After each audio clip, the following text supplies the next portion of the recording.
सरस्वत्यो रूपम् अपरमहितं विप्रतिहताम्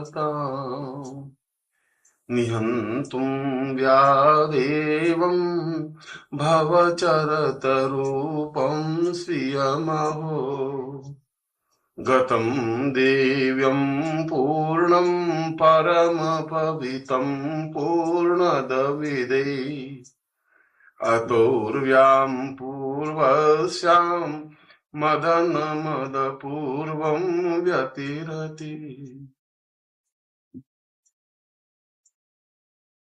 ब्रह्मोपनिषद के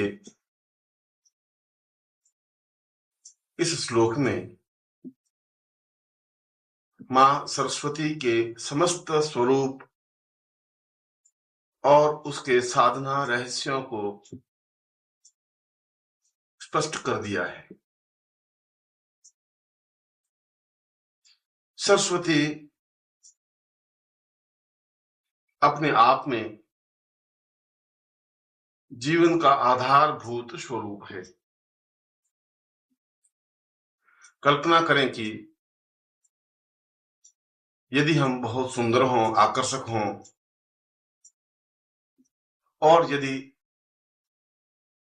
हमारे पास वाणी न हो, बोलने की शक्ति न हो, तो हमारा स्वरूप, हमारा आकर्षण अपने आप में समाप्त हो जाता है। और यदि बोलने की कला और प्रभाव डालने की कला का जहां तक प्रश्न है, यदि व्यक्ति के पास ये कलाएं नहीं हैं, तो वह चाहे कितना ही धनाढ्य हो, कितना ही संपन्न हो, कितना ही सुंदर हो, उसका व्यक्तित्व अपने आप में अधूरा सा लगता है। व्यक्ति पूर्ण तभी बनता है जब वह स्पष्ट बोले और वह जो कुछ बोले उसका प्रभाव सामने वाले पर हो, क्योंकि हमारा सामने वाले व्यक्ति से संबंध केवल शब्दों के माध्यम से ही संभव है। सही समय में सही शब्दों का चुनाव, सही प्रकार से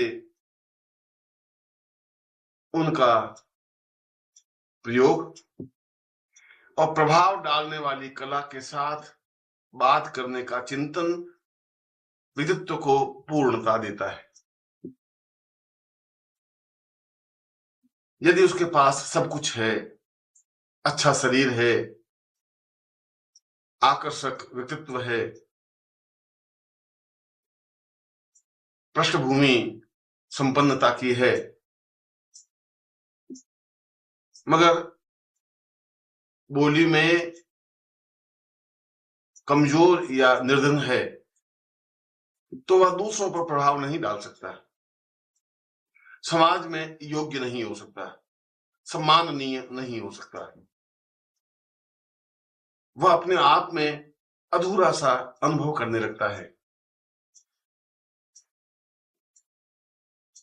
जो व्यक्ति सही तरीके से बोल नहीं पाते, अपनी बात को सामने वाले के हृदय में उतार नहीं सकते,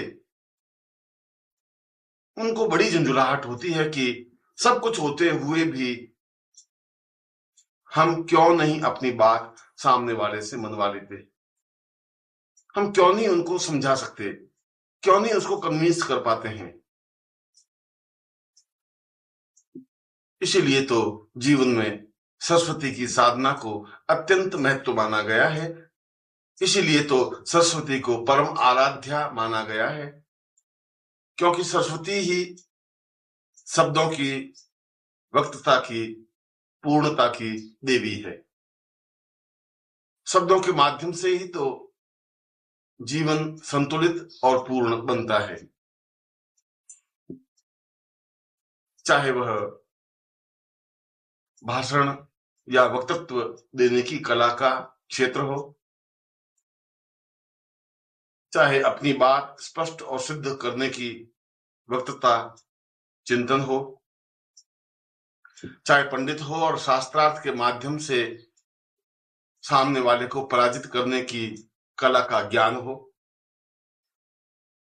और चाहे संगीत का क्षेत्र हो, गायन का क्षेत्र हो,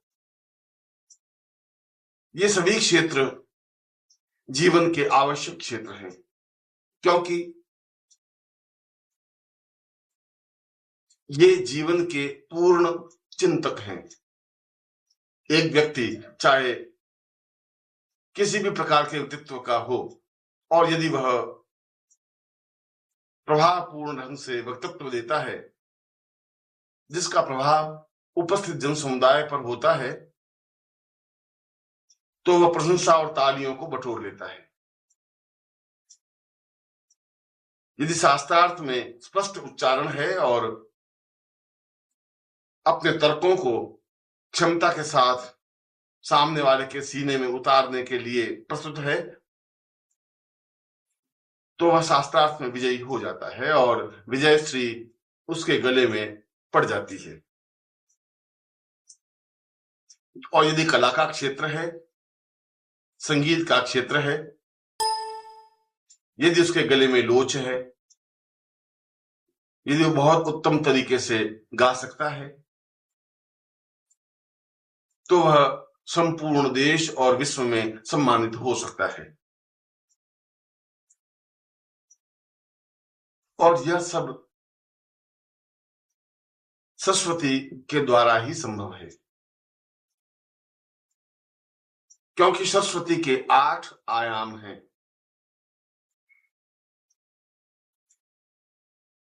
इन आयामों की पूर्ति सरस्वती के द्वारा ही संभव है। त्रिगुणात्मक स्वरूप में जिसे हमने शक्ति नाम से संबोधित किया, उसके 3 रूप हैं, महाकाली, महालक्ष्मी, महासरस्वती। उन तीनों का समन्वित स्वरूप ही शक्ति के रूप में प्रतिस्थापित हुआ, जहां महाकाली शत्रुओं का संहार करने में समर्थ, सशक्त और सक्षम है, जहां महालक्ष्मी जीवन में पूर्णता और संपन्नता देने में समर्थ है, वहां महासरस्वती अधूरे जीवन को पूर्णता देने और समाज में सम्माननीय बनाने में अग्रणी शक्ति है, जिसके बिना जीवन की पूर्णता संभव ही नहीं है। आप कल्पना करें कि आपके पास एक अच्छा व्यक्तित्व है, मगर यदि आप हकलाते हैं, स्पष्ट उच्चारण नहीं कर पाते, तो आपका सारा व्यक्तित्व अपने आप में खंडित हो जाता है। यदि आप संपन्न घराने के हैं और यदि कहीं भाषण देने की जरूरत पड़ जाए, 2-4 लाइनों के बाद एकदम से आप घबराने लग जाते हैं कि क्या बोलना है, क्या कहना है, और सारा चेहरा शरीर पसीने पसीने हो जाता है और आप शर्म से गड़ जाते हैं। उस समय आपके मन में यह चिंतन पैदा होता है कि काश हम उच्च कोटि के भाषण को दे सकते हैं, हम सही ढंग से अपनी बात लोगों को समझा सकते, कह सकते, धारा प्रवाह बोल सकते। यदि आप किसी संगीत सभा में गए हो और आपने किसी का संगीत सुना हो, ऐसा संगीत ऐसा गायन जो हृदय को मथ डालता है, तरंगे पैदा कर लेता है, रुला देता है या हंसा देता है, और जब आप उठकर रवाना होते हैं तो आपके मन में एक सहज स्वाभाविक इच्छा जागृत होती है कि काश हम भी इतना अच्छा गा सकते या बोल सकते।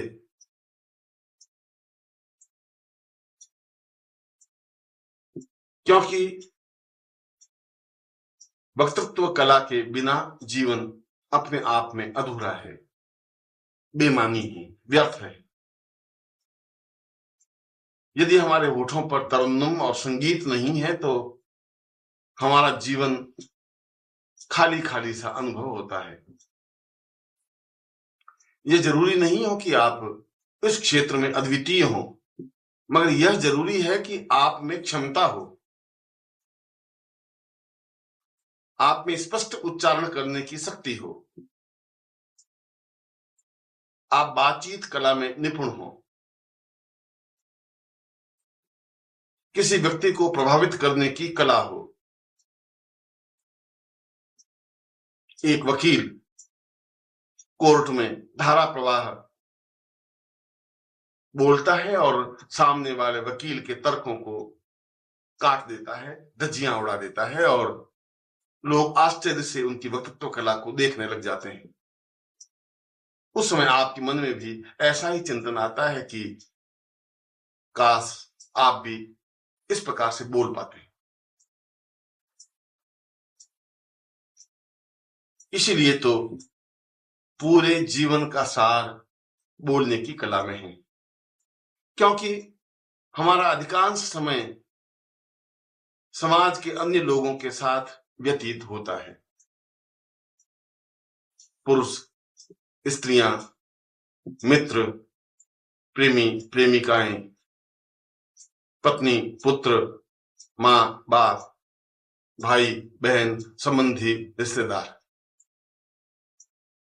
इन सभी के साथ हमारा संपर्क साहचर्य बना रहता है और इनसे बातचीत भी करनी पड़ती है, अपनी बात भी इनको समझानी पड़ती है, इनको प्रभावित भी करना होता है और यह सब शब्दों के माध्यम से ही संभव है, उत्तम वक्तृत्व कला के माध्यम से ही संभव है। और ऐसी श्रेष्ठ वक्तृत्व कला बिना सरस्वती की कृपा के संभव नहीं है। इतना श्रेष्ठ गायन बिना भगवती सरस्वती की आराधना के बिना संभव नहीं है। यह तो तभी संभव है जब कंठ में भगवती वाग्देवी स्थापित हो, उसके कंठ में एक माधुर्य हो, ओज हो, प्रभाव हो, वह जो कुछ कहे सामने वाले के हृदय में उतर जाए, उसे बात कहने का ढंग हो। बातचीत की सफलता भी अपने आप में जीवन की श्रेष्ठ सफलता मानी जाती है और पूरे जीवन की सफलता का आधार भी यही है। यदि हमने जन्म लिया और जीवन जिया और असफल जीवन जिया तो उस जीवन का कोई मतलब, कोई मकसद नहीं होता। ऐसे तो हजारों लाखों लोग पैदा होते हैं और समाप्त हो जाते हैं, कीड़े मकोड़ों की तरह, व्यर्थ की जिंदगी जीते हुए, अपने आप में पछताते हुए और निराशा से घिरे हुए, क्योंकि उनके पास कोई मार्गदर्शक नहीं होता, क्योंकि उनके पास वक्तृत्व कला नहीं होती। नमस्कार। अगर आप सद्गुरुदेव डॉक्टर नारायण दत्त श्रीमाली जी के दीक्षित हैं या फिर आपके पास उनसे जुड़े हुए कोई भी अनुभव है तो नीचे दिए गए हुए नंबर पर वीरल पटेल जी को मैसेज कीजिए या फिर फ़ोन कॉल कीजिए और अपने अनुभव ज़रूर शेयर कीजिए। डॉक्टर नारायण दत्त श्रीमाली जी की आत्मकथा का संकलन करने में मदद करें। धन्यवाद।